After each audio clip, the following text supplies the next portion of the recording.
சரியாக்கா, DMK உங்களுக்கு bus service ஃப்ரீயா கொடுத்திருக்காரு சொல்லி நீங்க டிஎம்கேக்கு மட்டும் ஓட் போடுவீங்களா? இப்போ டிவிக்கு கூட இன்னும் நிறைய ஃப்ரீ கொடுக்குறேன்னு சொல்லிருக்காங்க. யாருக்கு கொடுக்குறீங்க ஓட்டு?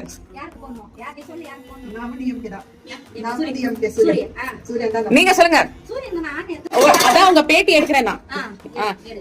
சூர்யா என்ன பண்ணிருக்கு உங்களுக்கு? எனக்கு 1000 ரூபாய் மாசம் 1000 ரூபாய் கொடுக்குறாரு. மாசம் 1000 ரூபாய் வருது. ஓகே. ஃப்ரீ பஸ்ல போயிட்டு ஃப்ரீ பஸ்ல வர எனக்கு எந்த பிரச்சனையும் இல்ல. நல்ல மாதிரி பரவாயில்ல. நம்ம கேட்டேன். விஜய் நல்லா வருவாருன்னு சொல்றாங்களே. விஜய் புதுசா வருது.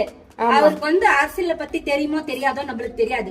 இவங்க அந்த காலத்துல இவங்க 3 தலைமுறையா பாக்குறாங்க. அதுல இருக்கிறாங்க. நான் சொல்றது அதுல 3 தலைமுறை இருக்கிறாங்க. அவங்க எப்படி என்ன அரசியல்வாதி பத்தி இவங்களுக்கு தெரியும். இவங்களுக்கு தெரியும். ஆமா. டிஎம்கே அவங்க இப்ப வரவங்களுக்கெல்லாம் அத பத்தி அவ்வளவு தெரியாது.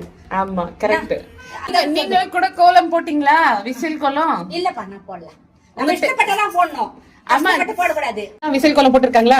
போட்டுக்கிறாங்க. ஆனா யார் போட்டாங்கன்னு தெரியாது. நான் தான் வேலைக்கு வந்துடுறேன். யார் போறாங்க என்ன போறாங்கன்னு தெரியாது. நான் நம்மளுக்கு என்ன கலைஞர். அவரு செய்யறாரு, நம்மளுக்கு செய்யறாரு நிக்கிறாங்க. அதுக்கு மேல அவ்வளவுதான். யார் வந்தாலும் நல்லதை செஞ்சா பரவாயில்ல உலகத்துக்கு. அப்புறமா ஜெயிச்சுட்டு உட்காந்து நான் செய்யல, நான் இது பண்ணல அது பண்ணல நான் சொல்லக்கூடாது. ஜெயிச்சு பின்னாடி தான் நல்லாவே செய்யணும் ஜனங்களுக்கு. ஜெயிச்சு பின்னாடி தான் நல்லாவே செய்யணும். ஏன்னா இஷ்டப்பட்டு நம்ம இவ்வளவு போராடிக்கிறாடி இவருக்கு தான் நம்ம போடணும்னு நம்ம ஜெயிச்சு பின்னாடி நின்று அவங்க ஃபர்ஸ்ட் செய்யணும். நம்ம என்ன கோரிக்கை கொடுக்குறோமோ அந்த கோரிக்கை அவங்க ஏத்திட்டு நல்லா செய்யணும். சரி, தேங்க்யூ.